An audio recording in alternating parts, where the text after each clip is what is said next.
ಬಿರಿಯಾನಿ ಅಂದ ತಕ್ಷಣ ಎಷ್ಟು ದೂರ ಆದರೂ ಪರವಾಗಿಲ್ಲ, ನಾನು ಹೋಟ್ಲಲ್ಲೇ ತಿನ್ನಬೇಕು ಅನ್ನೋ ನಿಮ್ಮ ಫ್ರೆಂಡ್ಸ್ ಯಾರಾದರೂ ಇದ್ದರೆ ನಂಗೆ ಗೊತ್ತು, ಖಂಡಿತ ಇರ್ತಾರೆ.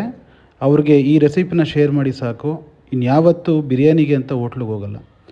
ಬನ್ನಿ ವೀಕ್ಷಕರೇ, ಅದು ಯಾವ ಬಿರಿಯಾನಿ, ಅದನ್ನು ಹೇಗೆ ಮಾಡೋದು ಅಂತ ನಾನಿವತ್ತು ತೋರಿಸ್ತೀನಿ. ನಾನಿವತ್ತು ಬೆಂಗಳೂರು ಸ್ಪೆಷಲ್ ದೊನ್ನೆ ಬಿರಿಯಾನಿ ಮಾಡೋದು ಹೇಗೆ ಅಂತ ತೋರಿಸ್ತಾ ಇದ್ದೀನಿ. ಅದಕ್ಕೆ ಅರ್ಧ ಕೆ.ಜಿ ಚಿಕನ್ ತೊಗೊಂಡು ಚೆನ್ನಾಗಿ ವಾಶ್ ಮಾಡಿ ಇಟ್ಕೋತಾ ಇದ್ದೀನಿ. ವೀಕ್ಷಕರೇ, ಈ ಸ್ಪೆಷಲ್ ಬಿರಿಯಾನಿ ಮಾಡೋಕ್ಕೆ ಬೇಕಾಗಿರೋ ಸಾಮಗ್ರಿಗಳೇನೇನು ಅಂತ ನೋಡೋಣ. ಮೊದಲನೇದಾಗಿ ಒಂದು ಇಡೀ ಪುದೀನ, ಅದರಲ್ಲಿ ಅರ್ಧ ಕೊತ್ತಂಬರಿ ಸೊಪ್ಪು, ಕಾಳು ಮೆಣಸು 1 ಟೇಬಲ್ ಸ್ಪೂನ್, ಚಕ್ಕೆ, ಲವಂಗ, ಏಲಕ್ಕಿ ತುಂಬ ಕಡಿಮೆ ಪ್ರಮಾಣದಲ್ಲಿ, ಶುಂಠಿ ಬೆಳ್ಳುಳ್ಳಿ ಪೇಸ್ಟ್, 10 ಹಸಿರುಮೆಣಸಿನ್ಕಾಯಿ, 2 ಈರುಳ್ಳಿ. ಮೊದಲಿಗೆ ನಾವು ಚಿಕನ್ ಮ್ಯಾರಿನೇಷನ್ ಮಾಡ್ಕೊಳ್ಳೋದಕ್ಕೆ ಮಸಾಲೆ ರೆಡಿ ಮಾಡೋಣ. ನಾನು ಹೇಳಿದ ಪ್ರಮಾಣದಲ್ಲಿ ಈರುಳ್ಳಿ, ಹಸಿರುಮೆಣಸಿನ್ಕಾಯಿ, ಕಾಳುಮೆಣಸು, ಚಕ್ಕೆ, ಲವಂಗ, ಏಲಕ್ಕಿ ಎಲ್ಲನೂ ಹಾಕಿ ಒಂದು ಸತಿ ರುಬ್ಕೊಳ್ಳೋಣ. ಅದು ಅರ್ಧ ರುಬ್ಬಿದ ಮೇಲೆ ಕೊತ್ತಂಬರಿ ಸೊಪ್ಪು ಮತ್ತು ಪುದೀನ ಹಾಕಿ ಇನ್ನೊಂದು ಸರಿ ರುಬ್ಬೋಣ. ಇದನ್ನು ಪೂರ್ತಿ ನೈಸಿಗೆ ರುಬ್ಕೋಬೇಕಾಗತ್ತೆ. ಹೆಚ್ಚಿಗೆ ನೀರು ಹಾಕೋಬೇಡಿ, ಮಸಾಲೆ ಗಟ್ಟಿಯಾಗಿರಬೇಕು. ಅವಶ್ಯಕತೆ ಇದ್ದರೆ ಸ್ವಲ್ಪ ಹಾಕ್ಕೊಳ್ಳಿ. ಈಗ ನಾನು ಮ್ಯಾರಿನೇಷನ್ ಮಾಡ್ಕೊತಾ ಇದ್ದೀನಿ. ಒಂದು ಪಾತ್ರೆಗೆ ತೊಳೆದಿಟ್ಟಿರುವಂಥ ಚಿಕನ್ ಹಾಕ್ಕೊಂಡು ನಾವು ಆಲ್ರೆಡಿ ರೆಡಿ ಮಾಡಿ ಇಟ್ಕೊಂಡಿರುವಂಥ ಮಸಾಲೆನ ಹಾಕ್ಕೊತಾ ಇದ್ದೀನಿ. ಅದಕ್ಕೆ ಸ್ವಲ್ಪ ಶುಂಠಿ ಬೆಳ್ಳುಳ್ಳಿ ಪೇಸ್ಟ್ 2 ಟೇಬಲ್ ಸ್ಪೂನಷ್ಟು ಹಾಕ್ಕೊತಾ ಇದ್ದೀನಿ.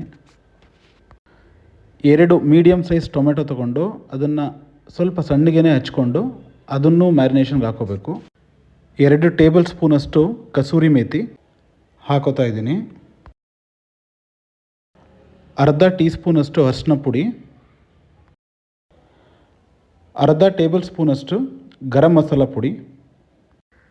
ಇವಿಷ್ಟನ್ನು ಹಾಕ್ಕೊಂಡು 1 ರಿಂದ 2 ನಿಮಿಷ ಇದನ್ನು ಮಿಕ್ಸ್ ಮಾಡಿ. ಈ ಸಮಯದಲ್ಲಿ ನೀರು ಹಾಕೊಳ್ಳೋ ಆಗಿಲ್ಲ. 1-2 ನಿಮಿಷ ಮಿಕ್ಸ್ ಮಾಡಾದಮೇಲೆ ಸ್ವಲ್ಪ ರುಚಿ ಹಾಕ್ಕೊಳ್ಳಿ ಇದಕ್ಕೆ. ನಂತರ ಮತ್ತೆ ಮಿಕ್ಸ್ ಮಾಡಿ. ಇದು 1 ಗಂಟೆಗಳ ಕಾಲ ಮ್ಯಾರಿನೇಟ್ ಆಗಬೇಕಾಗತ್ತೆ. ನಾನು ಹೇಳ್ತಾ ಇರೋದು 1 ಗಂಟೆ ಮಿನಿಮಮ್ ಟೈಮು. ನಾವು ಚಿಕನ್ ಮ್ಯಾರಿನೇಟ್ ಆಗೋದಕ್ಕೆ ಸಾಕಾಗುವಷ್ಟು ಟೈಮ್ ಕೊಡಲಿಲ್ಲ ಅಂದರೆ ಬಿರಿಯಾನಿ ಅಷ್ಟು ಟೇಸ್ಟ್ ಕೊಡಲ್ಲ. ಈಗ ನಮಗೆ ಬೇಕಾಗಿರೋ ಮ್ಯಾರಿನೇಷನ್ ರೆಡಿಯಾಗಿದೆ. ಒಂದು ಪಾತ್ರೆನ ಸ್ಟವ್ ಮೇಲಿಟ್ಟು ಬಿಸಿ ಮಾಡ್ಕೊಳ್ಳಿ. ಈಗ ಒಂದು 100 ಗ್ರಾಮ್ ಎಣ್ಣೆ ಹಾಕಬೇಕು. ಬೇಕಿದ್ದರೆ 1 ರಿಂದ 2 ಟೇಬಲ್ ಸ್ಪೂನ್ ತುಪ್ಪ ಹಾಕಿ ಬಿರಿಯಾನಿ ಒಳ್ಳೆ ಘಮ ಕೊಡುತ್ತೆ. ಬಿಸಿಯಾಗಿರೋ ಎಣ್ಣೆಗೆ 2 ರಿಂದ 3 ಬೇ ಲೀಫ್ ಹಾಕಿ ಅದನ್ನು ಹುರ್ಕೋಬೇಕು. ಅದು ಸ್ವಲ್ಪ ಹುರ್ಕೊಂಡಿದ ತಕ್ಷಣ ನಾವು ಆಲ್ರೆಡಿ ರೆಡಿ ಮಾಡಿ ಇಟ್ಕೊಂಡಿರೋ ಮ್ಯಾರಿನೇಷನ್ನ ಎಣ್ಣೆಗೆ ಹಾಕೋಣ.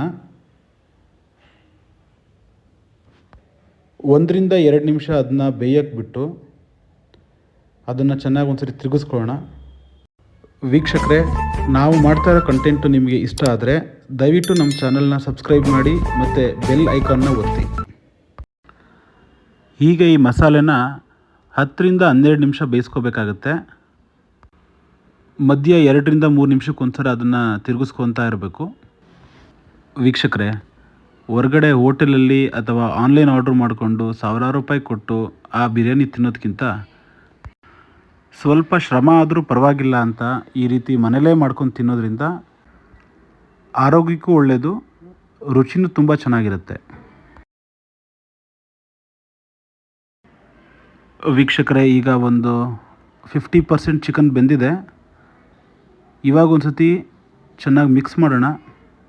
ಈ ರೀತಿ ಮಿಕ್ಸ್ ಮಾಡೋ ಕಾರಣ ಏನಂದರೆ, ನಾವು ಯೂಸ್ ಮಾಡ್ತಾ ಇರೋದು ಅಲ್ಯೂಮಿನಿಯಂ ಪಾತ್ರೆ ಆದ್ದರಿಂದ ಅಲ್ಯೂಮಿನಿಯಂ ಪಾತ್ರೆಗಳು ತಳ ಯಾವಾಗಲೂ ಸಣ್ಣ ಇರುತ್ತೆ. ಈ ರೀತಿ ಜಾಸ್ತಿ ಹೊತ್ತು ಬೇಯಕ್ಕೆ ಬಿಟ್ಟರೆ ಕೆಳಗಡೆ ತಳ ಹಿಡಿಯೋ ಚಾನ್ಸಸ್ ಜಾಸ್ತಿ ಇರುತ್ತೆ.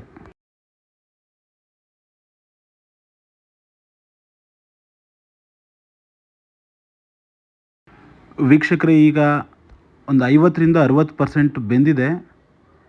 ಈಗ ನೀರು ಮಿಕ್ಸ್ ಮಾಡೋ ಸಮಯ. ಜಾರಲ್ಲಿ ಉಳಿದಿದ್ದಂಥ ಮಸಾಲೆಗೆ ನೀರೆಲ್ಲ ಮಿಕ್ಸ್ ಮಾಡಿಕೊಂಡು ಈ ನೀರನ್ನ ಮತ್ತೆ ಚಿಕನ್ಗೆ ಹಾಕ್ಕೊತಾ ಇದ್ದೀನಿ. ನೀರು ಹಾಕ್ಕೊಂಡ್ಮೇಲೆ ಒಂದು ಸತಿ ನೀಟಾಗಿ ಮಿಕ್ಸ್ ಮಾಡ್ಕೊಳ್ಳೋಣ. ಒಂದು ಕುದಿ ಬರೋವರೆಗೂ ಬೇಯಲಿ.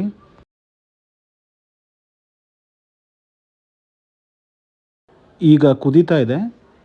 ಈಗ ರುಚಿಗೆ ಎಷ್ಟು ಬೇಕೋ ಅಷ್ಟು ಉಪ್ಪು ಹಾಕ್ಕೊಳ್ಳಿ. ಹಾಕೊಂಡ್ಮೇಲೆ ಒಂದು ಸತಿ ನೀಟಾಗಿ ಮಿಕ್ಸ್ ಮಾಡ್ಕೊಳ್ಳಿ, ಮತ್ತೆ ಸ್ವಲ್ಪ ಕುದಿಯೋಕ್ಕೆ ಬಿಡಿ. ಈಗ ಆಲ್ರೆಡಿ ತೊಳೆದು ಇಟ್ಕೊಂಡಿರುವಂಥ ಅಕ್ಕಿ ಹಾಕ್ಕೊತಾ ಇದ್ದೀನಿ. ಚೆನ್ನಾಗಿ ಕುದಿ ಬಂದಮೇಲೆ ಈ ಅಕ್ಕಿನ ಹಾಕೋಬೇಕು. ಅದಕ್ಕೆ ಮೊದಲೇ ಚೆನ್ನಾಗಿ ಒಂದು ಸರಿ ತೊಳೆದು ಇಟ್ಕೊಂಡಿದ್ದೆ. ಇದನ್ನು ಹೈದರಾಬಾದಿ ಬಿರಿಯಾನಿಲಿ ಮಾಡೋ ಥರ ನೆನೆಸಿಟ್ಕೊಳ್ಳೋದು ಅದೆಲ್ಲ ಮಾಡೋ ಅವಶ್ಯಕತೆ ಇಲ್ಲ. ಜಸ್ಟ್ ನೀರು ಕುದಿಯೋಕ್ಕಿಂತ ಮೊದಲೇ ಅದನ್ನು ತೊಳೆದು ಡೈರೆಕ್ಟಾಗಿ ಕುದೀತಾ ಇರೋ ಮಸಾಲೆಗೆ ಹಾಕ್ಕೊಂಡ್ರೆ ಸಾಕು. ವೀಕ್ಷಕರೇ, ಇಲ್ಲಿ ನಾನು ಅರ್ಧ ಕೆ ಜಿ ಚಿಕನ್ಗೆ ಅರ್ಧ ಕೆ ಜಿ ರೈಸ್ ಯೂಸ್ ಮಾಡ್ತಾಯಿದ್ದೀನಿ. ನೀರು ಯಾವಾಗಲೂ ಬಿರಿಯಾನಿ ಮಾಡೋದಕ್ಕೆ 1:2 ರೇಷಿಯೋದಲ್ಲಿ ಹಾಕೋಬೇಕು. ನೀವು ಅರ್ಧ ಕೆ ಜಿ ರೈಸ್ನ ಗ್ಲಾಸಲ್ಲಿ ಅಳತೆ ಮಾಡ್ಕೊಳ್ಳಿ. ಅರ್ಧ ಕೆ ಜಿ ರೈಸ್ ಏನಾದರೂ 2 ಗ್ಲಾಸ್ ಬಂತು ಅಂದರೆ 4 ಗ್ಲಾಸ್ ನೀರು ಹಾಕೋಬೇಕಾಗತ್ತೆ. ಇಲ್ಲಿಂದ ಬಿರಿಯಾನಿ ಒಂದು 5ರಿಂದ 10 ನಿಮಿಷ ಬೆಂದರೆ ಅಲ್ಲಿಗೆ 80-85% ರೈಸು ಮತ್ತು ಚಿಕನ್ ಎರಡೂ ಬೆಂದಿರುತ್ತೆ. ಅದಾದಮೇಲೆ ದಮ್ ಹಾಕೋಣ. ವೀಕ್ಷಕರೇ, ರೆಸಿಪಿ ತುಂಬ ಸುಲಭವಾಗಿದೆ. ಖಂಡಿತ ನೀವು ನಿಮ್ಮ ಮನೇಲಿ ಮಾಡಿ ರುಚಿ ಹೇಗಿತ್ತು ಅಂತ ದಯವಿಟ್ಟು ಕಮೆಂಟ್ ಬಾಕ್ಸಲ್ಲಿ ತಿಳಿಸಿ. ವೀಕ್ಷಕರೇ, ಈಗ ಬಿರಿಯಾನಿಲಿ 80% ನೀರು ಕಡಿಮೆ ಆಗಿದೆ. ನೀರು ಇವಾಗ ಇನ್ನು ಸ್ವಲ್ಪನೇ ಇರೋದು. ಅನ್ನನೂ ಸ್ವಲ್ಪ ಚೆನ್ನಾಗಿ ಬೆಂದಿದೆ. ಈಗ ದಮ್ಮಿಗೆ ರೆಡಿ ಮಾಡ್ಕೊಳ್ಳೋಣ. ದಮ್ ಹಾಕೋದಕ್ಕೆ ಪಾತ್ರೆ ಮೇಲೆ ಒಂದು ಮುಚ್ಚಳ ಹಾಕಿ ಯಾವುದಾದ್ರೂ ಒಂದು ಪಾತ್ರೆಯಲ್ಲಿ ನೀರು ತುಂಬಿ ಅದ್ರ ಮೇಲಿಡಿ. ಅಷ್ಟೇ ಸಾಕು. ಈಗ ಫ್ಲೇಮ್ನ ಸಿಮ್ಗೆ ಹಾಕಿ.